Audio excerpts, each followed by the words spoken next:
Hello, everybody, and welcome to a special edition of Hang Fire as we dive into the album It's Only Rock and Roll.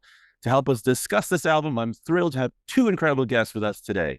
First up, the man who knows Keith Richards' guitar moves better than anyone, host of Keith Richards' Riff Cousins here on YouTube, Mr. Scott Galupo. Welcome back, Scott. Thanks for having me, Justin. Looking forward to it. Absolutely, me too.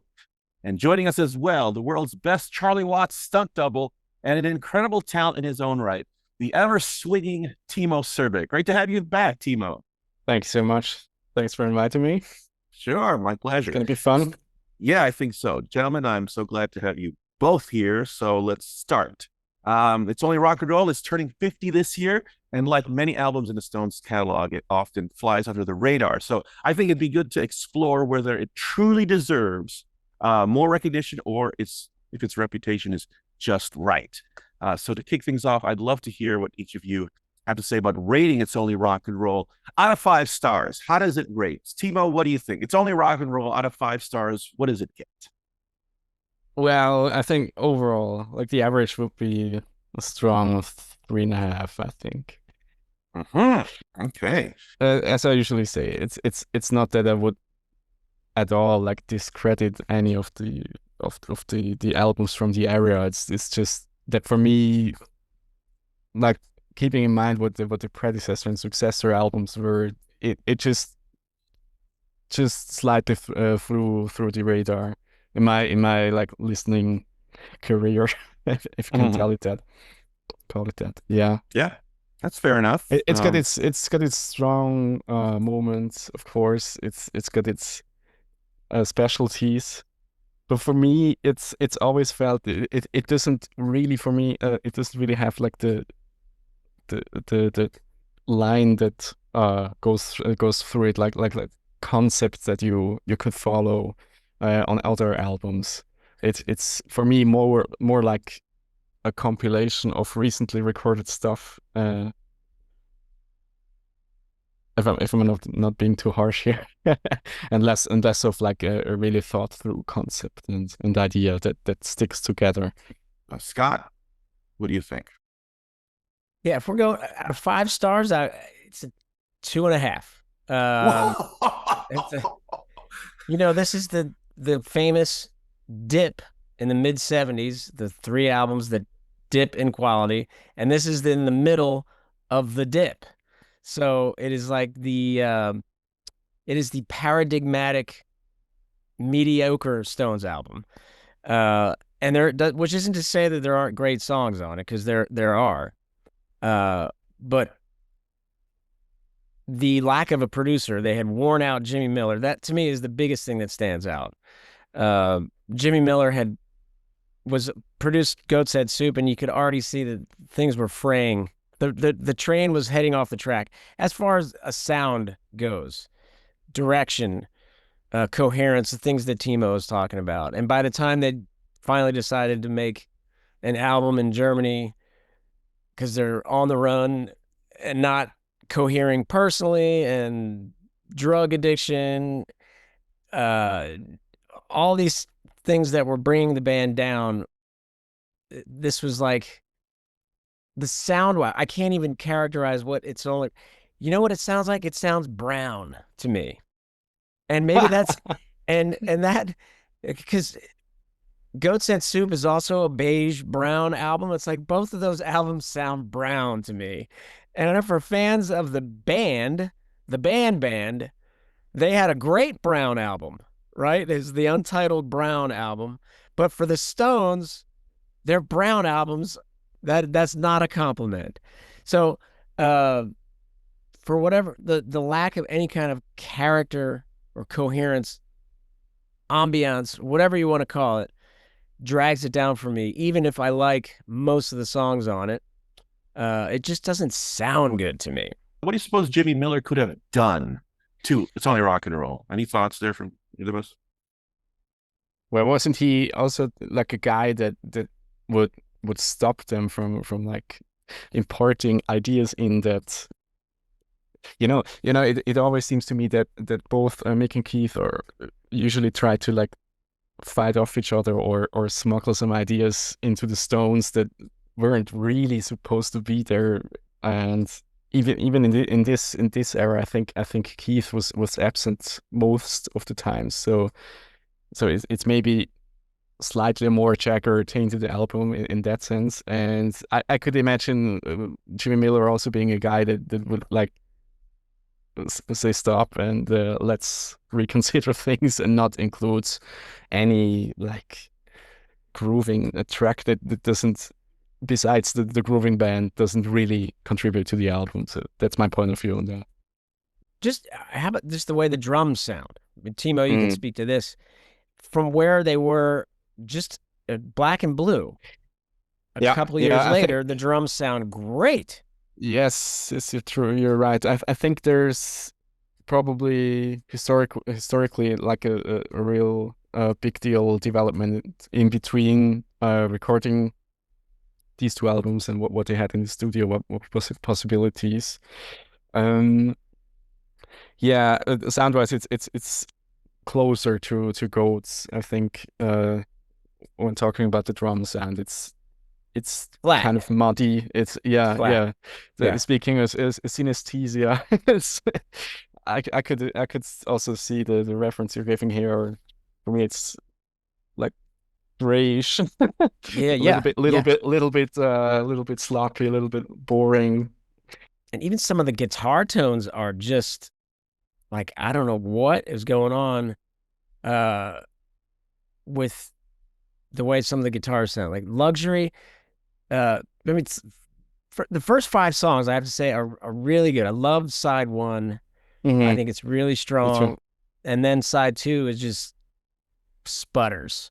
And it kind of goes off the rails with Luxury, which, you know, we learned later was Living in the Heart of Love, had been, I guess, the precursor to that. I'm not sure. Maybe,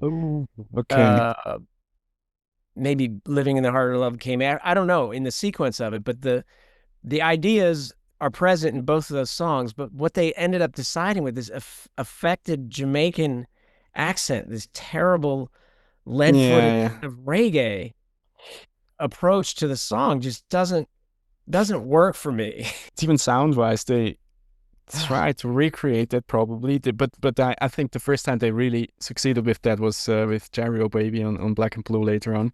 I was thinking and saying to myself today, listening back to Luxury, it doesn't even have the well needed presence of the drums and bass that you absolutely need. There's practically no bass on that song. It feels like. I heard it feels like. Yeah, I heard it, and I think it might be Keith on bass. I think it's mostly Keith on all the guitar instruments on that one. But you hear it maybe during the choruses, some authentic reggae bass stuff. But boy, is it like, where are you? It's not even there. The whole rhythm section is gone. It's like the main essence of that genre is missing. Which is a crime in itself, I think. And the guitars are just blaring out and covering everything, and they're all over the place. How much of these issues can be corrected, and this album can raise up in at least half a star for each of you if the mix was just better? If they just went in and pulled a Giles Martin and said, look, this needs a complete overhaul.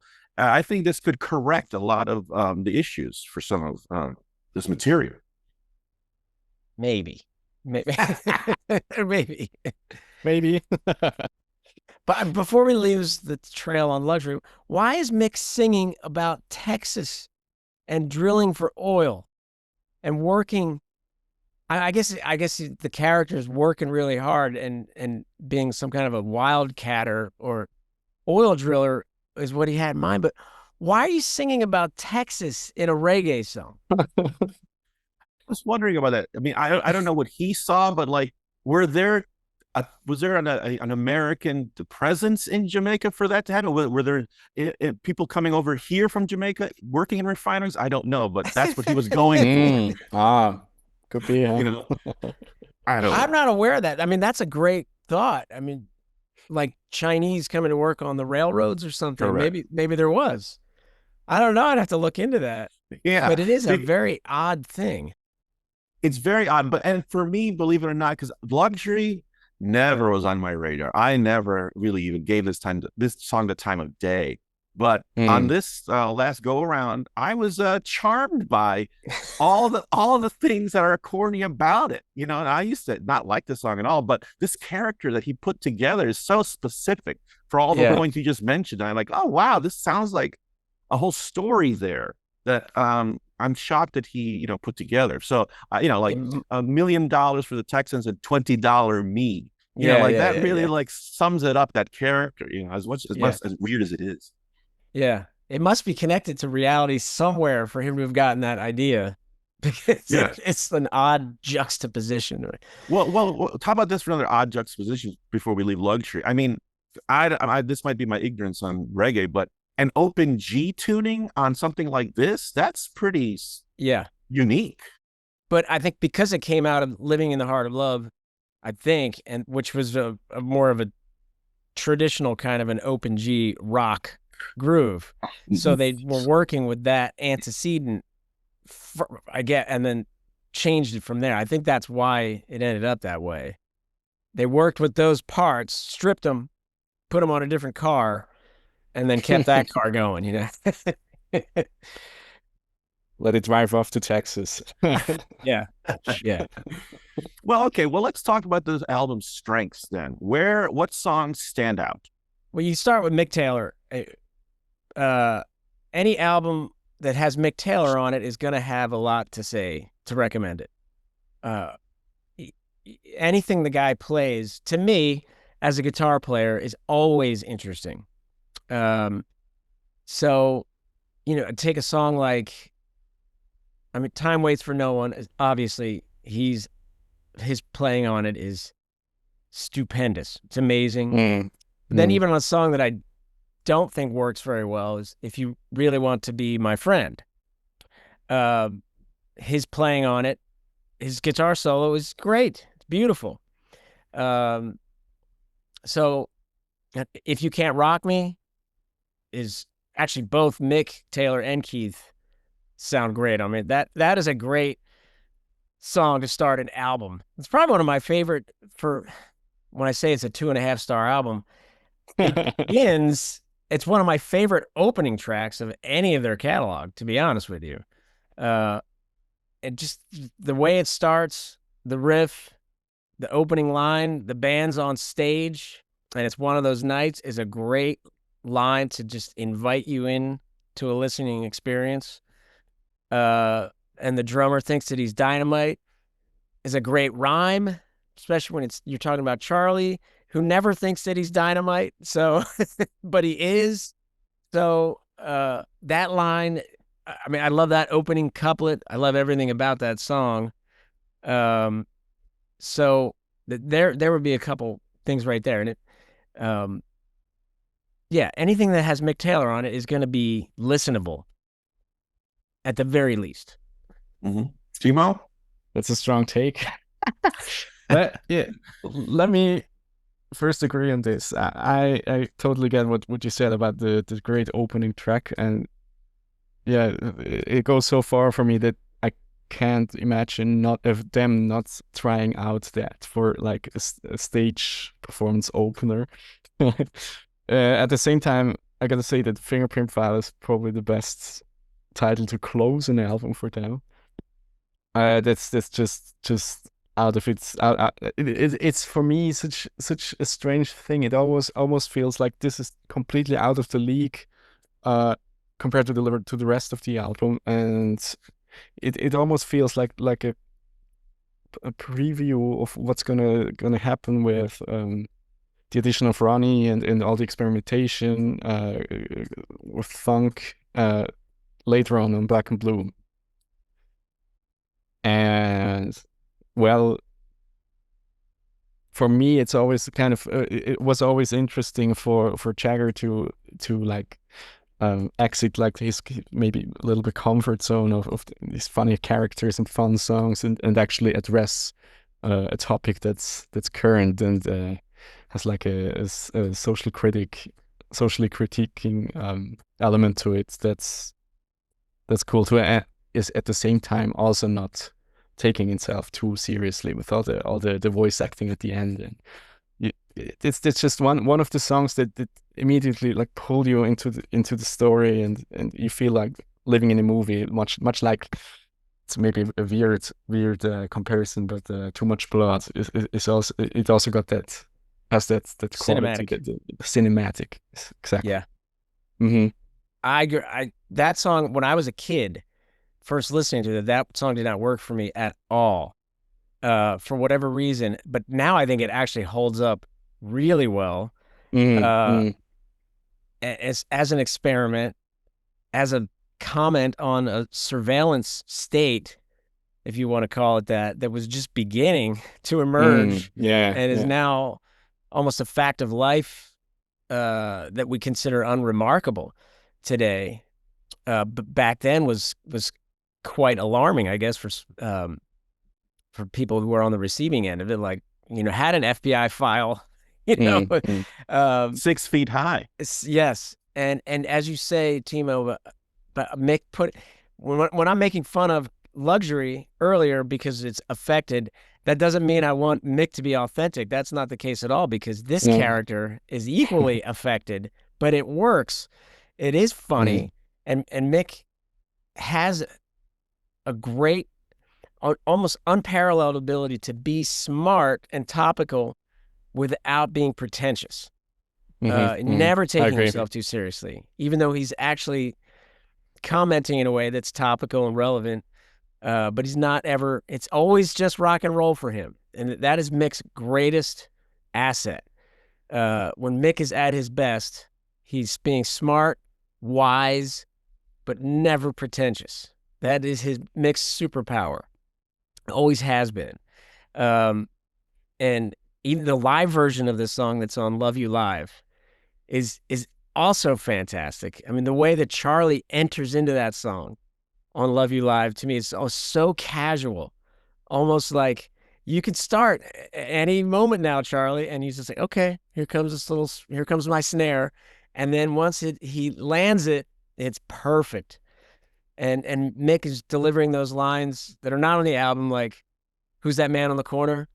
No, not that corner, that one over there." It's like, Never noticed that. that's on the live version of it, but he's a funny guy. And he doesn't get enough credit for that. He's always funny. He's always funny when like no one's looking. Yeah. When everyone's like this with him and he's supposed to be funny, he's too much Mick Jagger always. He's like, he can't let himself relax. But when he's relaxed and he's realizing that he's not in the focus, he's hilarious in moments like that in Love You Live. Yeah. But thank goodness, right? It's a head scratcher that for me, Fingerprint File is one of the best sounding songs on the album. In terms like, thank God you can hear the bass wonderfully. Thank God you can hear the drums in the rhythm section, because like it's like an outlier in the album because everything else sounds so dull. Yeah. This one is vibrant, the mix. And that's a Mick Taylor bass line, right? Sorry. Yeah. Mick Taylor on the bass, I think. Yep. Oh yeah. Great bass line. They chose to like move in the Keith riffs from time to time. They cut out and they would come in again, and you just hear that it's him. Well, isn't that Mick on guitar? Oh, it is. Yeah. They're doing an imitation thing. But it's that. Okay, I was fooled again.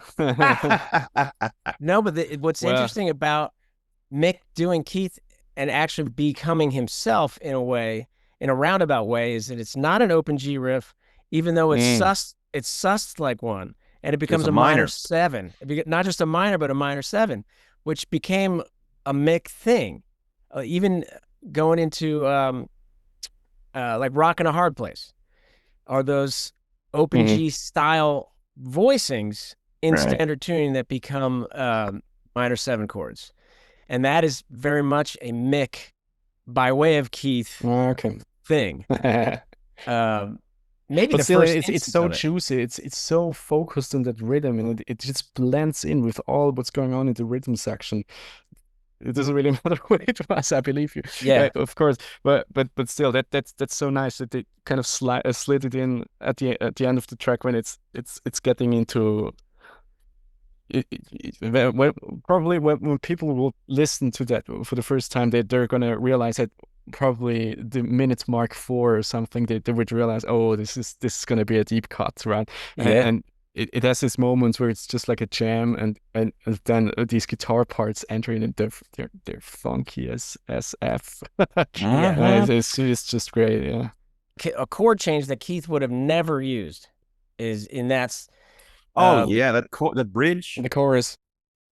Going into the so the verse is C minor 7 to F, which is a normal move, but then when it slides down to G to, I guess you call F sharp or G flat, that is a move that Keith would not have done, and it makes the song, or it's a surprising move. I agree. Yeah, that's a typical like Mick thing to do, right? Like, oh, we need something else right there. Yeah, and because he doesn't know what he's doing really, he'll just throw something in that's,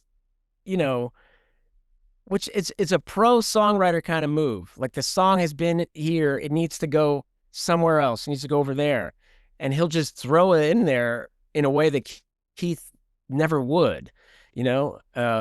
Keith will stick with. It's a half step down from G, right? So yeah, it's an F sharp, F sharp or a G flat, something like that. I would almost go so far and say, usually in all this movie music, you get the cinema of the 60s, for example, all these James Bond themes, they always play around with chromatic scales and stuff. I would almost go so far and say, yeah, that half step progression, that's maybe something that's hinting on like this secretive and spooky atmosphere. Even if the listener is not musical, it makes you feel something as a listener. And to your point, Timo, about Mick's guitar part in this song, he should be given credit because, Keith has always been very critical of Mick Jagger's electric guitar playing. And here it's very conservative, very effective, and tasteful. It's not his typical slashy or, goes overboard. It's very controlled. Till the Next Goodbye, his acoustic playing on it is really nice. It's competent. That's a typical Mick Jagger. What he does at C to G to that turnaround, that quick turnaround. That's such a typical like mix all over the fretboard situation, like you're talking about, Scott. Yeah, and he loves to play the full a C with the G. It's not with that G bass note. Yeah, he loves to play that. And it works there. It sounds really thick, nice on the acoustic guitar. But then there's what Mick Taylor's playing on that song again is gorgeous. And Keith is on there too. Keith's background vocal is a good one. So there's a song that works really well. Oh yeah. Also, like I got to give credit to the nice melody drum sound on there. It's right in the league of Moonlight Mile for me. Yeah. It's really like a song that drum sound wise stands out for me. It's got this big and larger sound stage sound. Yeah, it's an unusual kind of a percussion part too. Yeah, because it's not just straight drumming, as would have been boring. And again, Mick affecting an accent about a Louisiana recipe. What's that about? I haven't, I have so much trouble understanding Mick's lyrics. Yeah. I mean, as native English speakers, we're sometimes mystified too. Like that is like a Cajun, New Orleans, these some kind of folk remedies, cider vinegar, elderberry wine. Who knows where he is? The great thing about Mick Jagger is he travels a lot and he picks up on details about every place he goes. Another character, I see. About and saying the state of Louisiana as Louisiana is funny. That works for me. That's the Bob Dylan and Mick Jagger, where they're both these like wordophiles or something, where they'll hear something and they'll put like, oh, yoink, I will use that later. Yep. They both are obsessed with sounds and in words, and Mick is and accents. Yeah, and accents. Before we talk about or lead this section, we have to say a couple of things about really the title track and Ain't Too Proud to Beg. I mean, those are, for a lot of people, really the price of admission for this album, really, those two songs. How do you feel? It's Only Rock and Roll, I think, it's a great, I mean, you can't knock that song. It's an iconic song with a great hook, a line, and an ethos to it that it almost defines the band. That they're, like I said, they're not pretentious, and they're telling you that they're not pretentious, even though they're great. And to me, that is the identity, the greatest thing about them. One of them, is they never grew beards and ask you to take them more seriously. Not there's anything wrong with your beard, Timo, but I'm talking about in a Beatles way. I see. And all of them. Yeah, Mick did grow a beard, I guess, but he never appeared on an album cover or anything like, and never performed with a beard. I mean, it would be unthinkable. It would be as unthinkable as Mick appearing on stage in short pants, you know. But they never, like in the Beatles, their bearded period, they never asked you to take them, to consider them in that light. And that's one of the things I admire most about them. And in that song, in that line, that is the ethos right there. It's only rock and roll, but I like it. And so do you, you know, and everybody. And I guess I've kind of warmed to the production of it, because I know what they're going for is more of a glam rock sound, like a T-Rex kind of a sound that I wasn't quite aware of as a kid, but now I see what they were going for in that era, which is like a sort of Mott the Hoople, T-Rex, Ian Hunter, glam rock kind of a vibe, and that works. Timo, I mean, wouldn't you say that Ain't Too Proud to Beg has quite a shining moment from Charlie on that track? Oh yeah, it does, absolutely. And it's a hell of a drum part to begin with. I mean, yeah, that's just classic. Was the original by the Temptations originally? I don't quite remember if that's the correct. Yes. Old band of the time. Yeah. For me, it's always like been a big question. Well, why at this stage they would need to include a cover on an album of originals. That's just the one criticism I have about it. Of course, it's maybe if they would you would ask them, they would give you like a very humble answer and say it's just too good to not include them from whatever recording session they were probably just trying that out or something.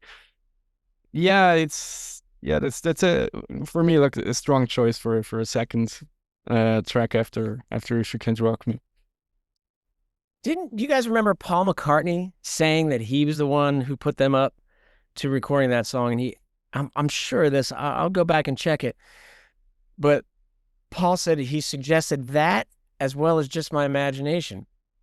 Ooh. Which that doesn't track because they were recorded years apart from one another.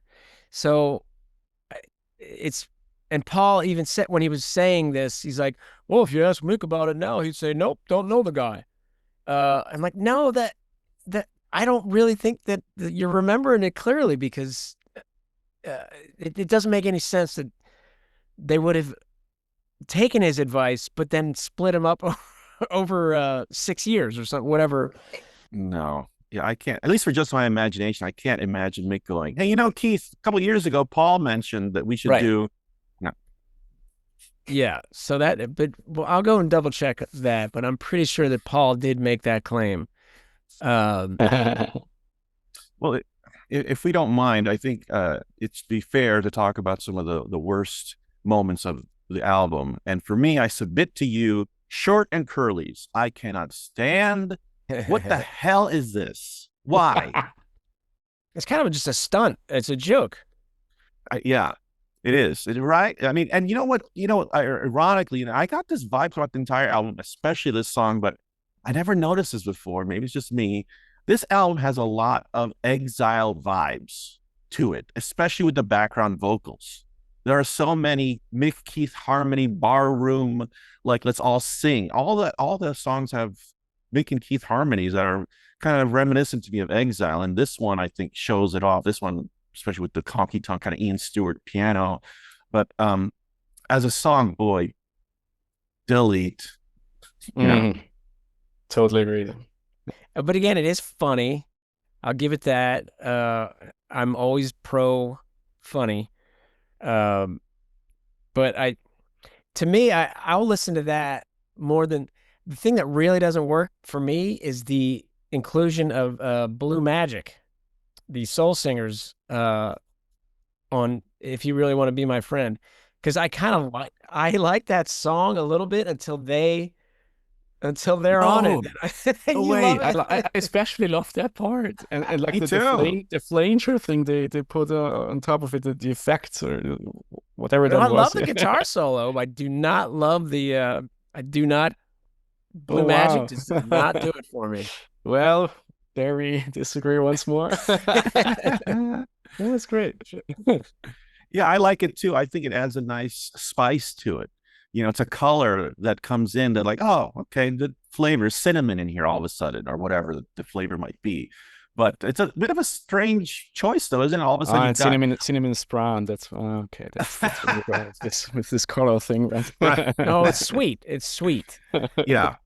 I like that they included, like, I don't know how big they were, the band Blue Magic, but it's nice that they said, hey, yeah, I mean, your entire group, come and join us on this song. That's kind of crazy. If I'm absolutely honest with you, I didn't really realize that that's an entire group, because if you just read it like that, it just could be like a funny artist's name. Yeah, no, I only realized that recently. But there's a kind of a moment. There's a little bit of self-sabotage in that song because, he's going for that sweet sound and a nice sentiment about, friendship, reconciliation, whatever. But he's also singing about cancer cultures and vultures. It's like, what? Yeah. And there's even the background part where they do a call and response to that line about culture and vulture. It's just very odd. But see, isn't that another example, Scott, of I mean, it works when it works, it doesn't when it doesn't. I mean, to me, this is Mick overthinking it again, like we were talking about in Fingerprint File. Oh, this song needs to go somewhere else, so he adds these chords and it works. Yeah. And he's probably looking at this song and going, this song needs to go somewhere else, and he puts this bridge, and I don't think it works. It's classic Mick where he goes, it needs this, and then it's womp womp. It's just like, what? Or he just got a little too wordy. Yeah. Maybe because he feels like we mentioned Sweethearts Together, this is too sweet. I need to darken it a little bit. Mm-hmm. And that's what he does. But it is a kind of a jarring line in this song. And if you guys picked that up, I was noticing and even mentioning it to my girlfriend when we listened to the album in the car today. I sometimes feel that on all the beautiful ballads we get on this album, Mick's slightly overdoing his vocal parts in the sense of his like pushing too much air into the voice. Something that's not been the case on other like ballads and vulnerable moments on other records like Angie for example. That it's always Angie is understated. Oh, absolutely, yeah. And I always felt that's how do they call it? Sometimes in movies they say, that's the cocaine speaking. I would argue was maybe his voice definitely sounded different in the mid-70s. Oh yeah. And on this tour, 75, 76, it sounded different. Very sharp, and kind of he sometimes sounds in my ears like he would have been a smaller guy in that area or something, like his vocal cords were shrink or something. It's really hard to tell what was going on, but yeah. I think he tried. There's a lot of trying to sing like Billy Preston or with Billy Preston a little bit, because there's a lot of like, oh yeah, like you get down there and do that guttural thing that growly thing. I associate the cocaine more with 78. And Right. so there's like a in in the middle of the 70s, Mick was really trying to sound more black, I think. Yeah, And that's but okay. against, mhm, And 78 was more punk rock and new right, ways right. he was changing with the times in a way. But the middle 70s was all about like glam and uh soul, reggae. They did really absorb so much around them. And that, I think, to their credit, sometimes they get overwhelmed by what's swirling around them, and they try to do too many things, and they get too far afield. Um, so that could be some of what's going on. He's just talking about all the accents that he affects and tries on these different characters. Uh, it could just be as simple as that. He's just trying on like different hats or stage outfits. That's what he does with his voice. A lot through the years, it's like he's trying on different voices. Yeah, yeah. It's probably just over the top for my ears, for my taste. I Definitely. Yeah, yeah. It doesn't always succeed. Because yeah, sure. Because yeah, I think the risk with that isn't it that it's always too risky if it gets like a parody instead of a tribute to something that he really loves, and we Yeah. know that he absolutely adored Otis Redding and it all, and yeah, Yeah. but it's not for me. It's not in the same league voice wise because an Otis Redding, for example, could sing in a scratchy voice that wouldn't crack as fast as Mick's in the 70s. But I also think like that later on, like Mick's scratchiness and that kind of voice that like pushes all the air into one tone that has improved over the time. Yeah. Maybe Yeah. Yeah. that was a clear development too there. I think. Yeah. Well, we haven't talked about Dance Little Sister, which that's one I think that one really works. His singing on that one is everything about that song is great. Isn't it amazing that everything about that song is great, yet on paper it's not much of a song? No, and I think if they tried it live, apparently Bernard always lobbies for that song, and he probably doesn't anymore because he knows he's banging his head against the wall. But if they tried that live, the train would fall off the tracks because because it's such a loose feel, and the arrangement, they would lose their way within a minute and a half. Like when they tried to do Silver Train, Right. they did that with Mick Taylor in Tokyo or somewhere they were in Japan. And because it's in the way that they recorded these songs, which it could have been a 15-minute recording where they took the best parts of the tape and they just glued it all together. And they said, well, there's a B section, there's a C section. But when you try to perform it, they would get lost. Like, Well, if Mick would just relax the hell out, just give it to the band, hand it over to yeah, the band instead of Mick being Mr. Conductor with him and Chuck.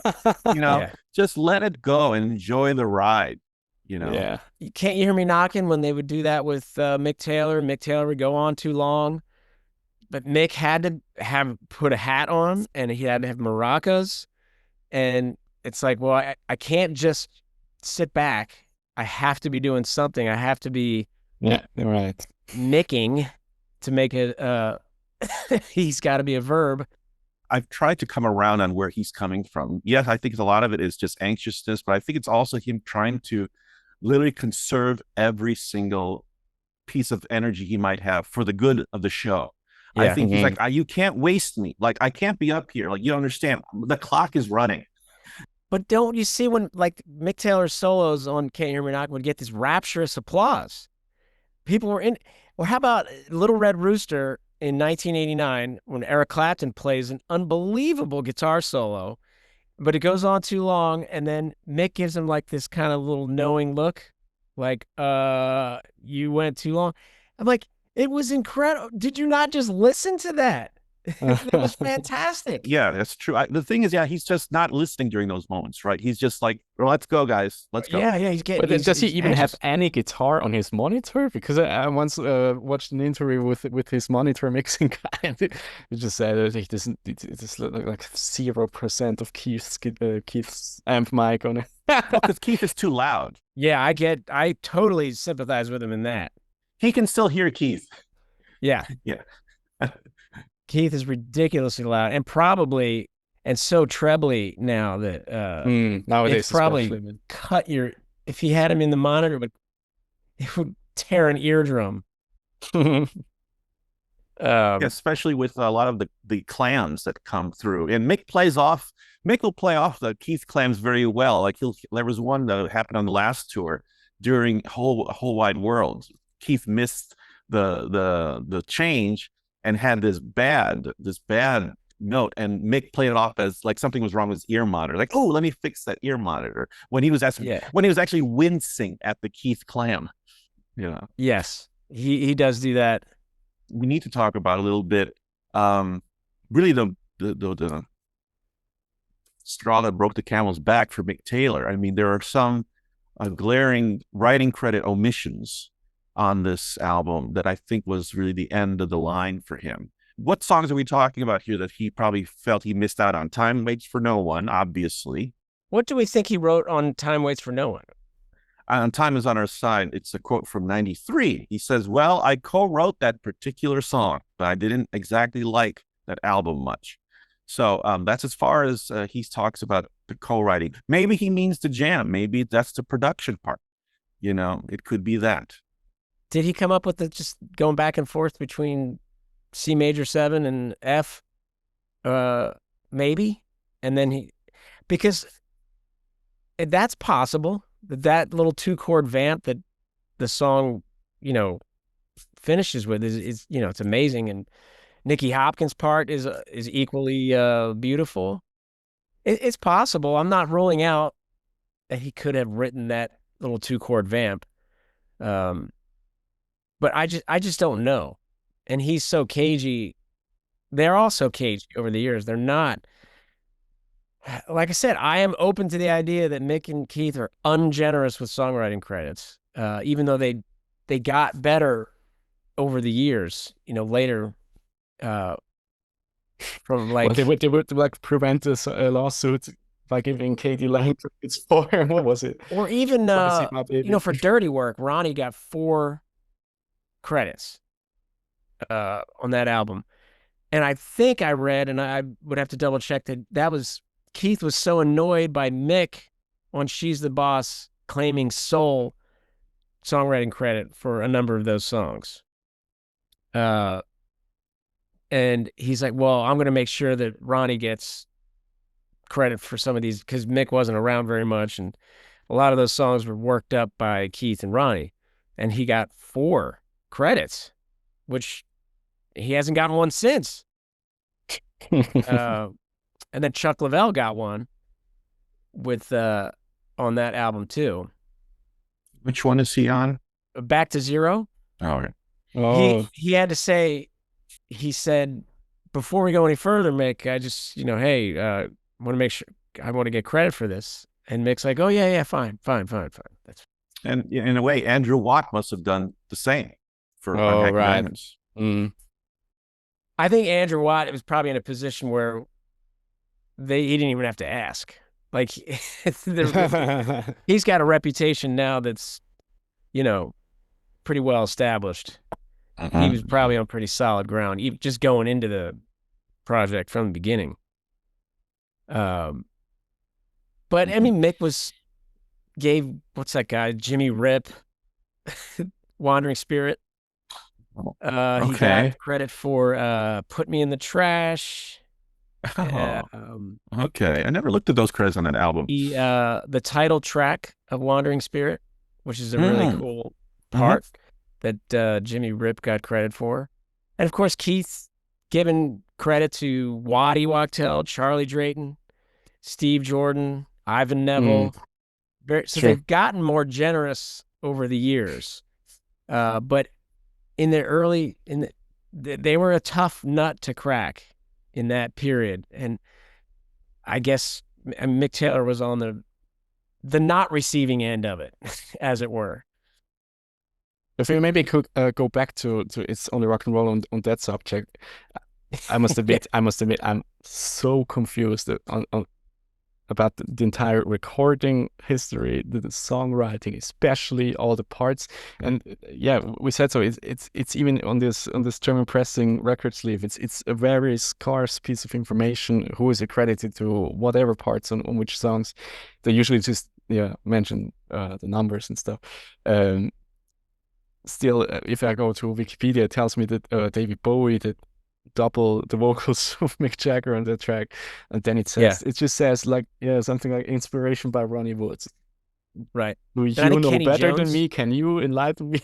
Yeah, Kenny Jones. Yeah.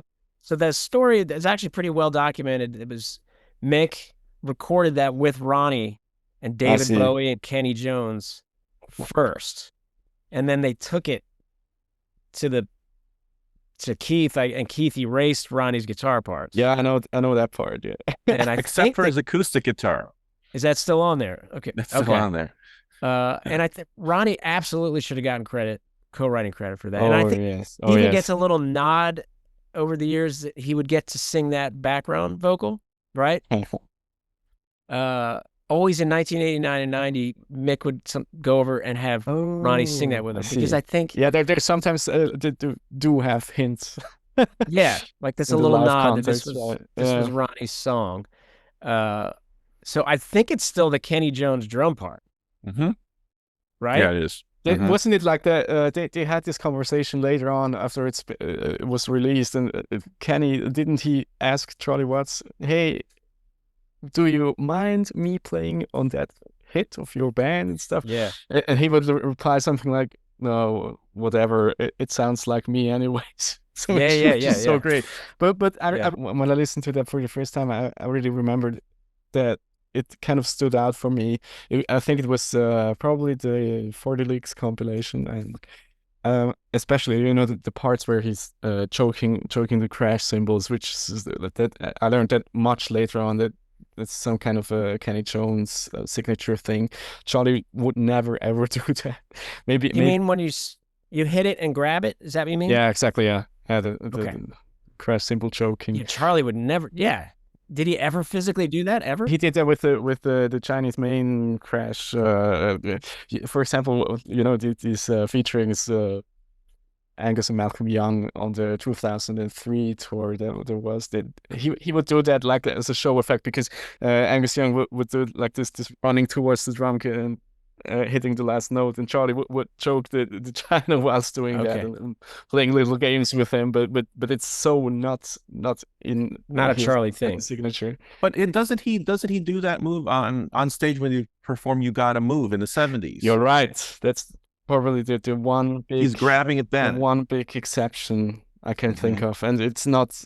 Yeah, but that's to say, that's a really like exotic drum part. Anyways, it's not really like his standard groove, not at all, right? It's just that, and some figures on like these double hits on the bass drum, and then choking the crash. Which is really, really great. But he would never do that in between playing a beat like Kenny Jones can do that. But on the other parts, I tend to think, wow, that's really not Charlie. When he goes to the ride, sometimes he accents the ones on like crashing the ride cymbal, and it sounds like Charlie. And I was always so confused earlier on.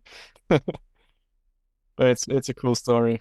Other things that Charlie wouldn't do. I mean, in that song, doesn't Kenny also do this weird kind of like a staggered beat towards the end of it, where he's kind of playing with the beat but putting the emphasis on with the kick drum? Isn't there something going on with the outro on that, where it's a little bit of a hesitation thing that he's doing before it builds up? I think that's something that Charlie did actually break up the beats in a way. You see the end of Rocks Off, the end of Loving Cup.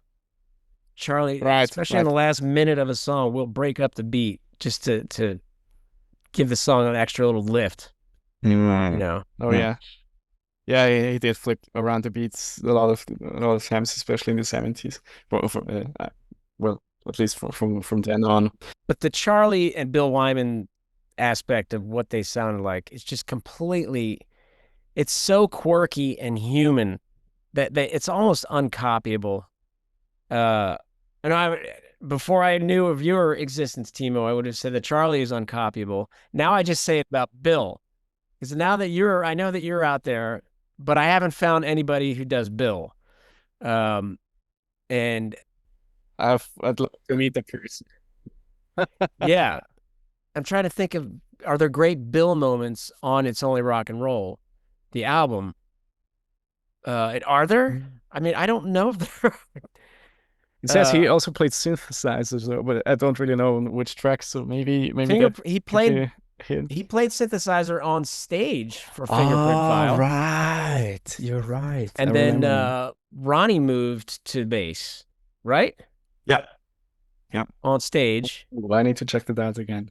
Yeah, you can see that Paris 76, LA 475. Bill Wyman is up there with Billy Preston on the keyboard riser. That's cool. But are there any great? The bass line on Dance Little Sister is good. Is that Bill? That is Bill. Okay, that's a good one. That's like paradigmatic, quintessential Stones, that groove. Like I said, there's not a whole lot to the riff. If you were to just play the riff alone on a guitar, they'd be like, oh, that's nothing. Like, and but when everybody joins in, then it becomes Rolling Stones. Before we leave, how about we go around and mention our best and worst songs on It's Only Rock and Roll? Timo, why don't you start? Well, even for like my thing as a YouTuber and focusing on Charlie Watts, I'm gonna go with It's Only Rock and Roll, just because of its quirkiness. It's every time I really listen to that, it's got like a really like under the radar energy, but that just makes you want to dance all the time. It's not even a loud song. I bet it wasn't one of their loudest when playing in the studio, not at all. But it's catchy as hell. It's a great arrangement. It's a cool text. Yeah, I would love to know more and more, learn more and more about the guest appearances on that one, and I really would like to know the real story, who wrote which part. Yeah. Can I request, Timo, on this subject that you think about on your channel doing a Charlie Watts version of the studio version? Oh, yeah. I need to think about that. Yeah, that would be cool. You'd be the first in the world. Sure. And your worst song on the album, Timo? Yeah, it's also got to be Short and Curly's. That's a filler for me there. Clocking in at 2:44 feels like filling up a space on side 2, which arguably they could have filled better, or maybe cut more of the deep cut of Fingerprint File into the side. I don't know. Through the Lonely Nights, they left. That was from this session, right? That's a great song. Oh, beautiful yeah, song. I agree. Scott, where do you put your best and worst songs of the album? Oh man, it's somewhere. If You Can't Rock Me, and Time Waits for No One, one of those two, and then the worst would be Luxury for me, because Short and Curly's, because yes, it is filler, but it is brief and it's funny, and I kind of forgive it. You know, it's like, it's not great, but I find it to be forgivable filler. We'll put it that way. Gentlemen, this was a lot of fun as usual. So happy we were able to do this for this album. So let's tell everyone where to find everyone's work. Scott, why don't you tell people where to find your great videos? It's under my name, Scott Galupo, or you can search Keith Richards Riff Cousins, and I also have some stuff devoted to Waddy Wachtel in there as well. Fantastic. Timo, how about where people can find your fantastic videos with Charlie Watts covers and a bunch of other stuff that you put up? Mainly on YouTube. My channel is called Timo Lex Music, and yeah, I've been kind of quiet in the last couple of months, but it has a reason. There's maybe going to be a surprise there towards the end of the year. And yeah, I'll see what I do next, what I cover next. Fantastic. Well, I'm going to be putting links to both of you guys' channels in the description, so everyone should definitely check that out. Thank you guys so much, and until the next time we say goodbye. Thank you, Justin.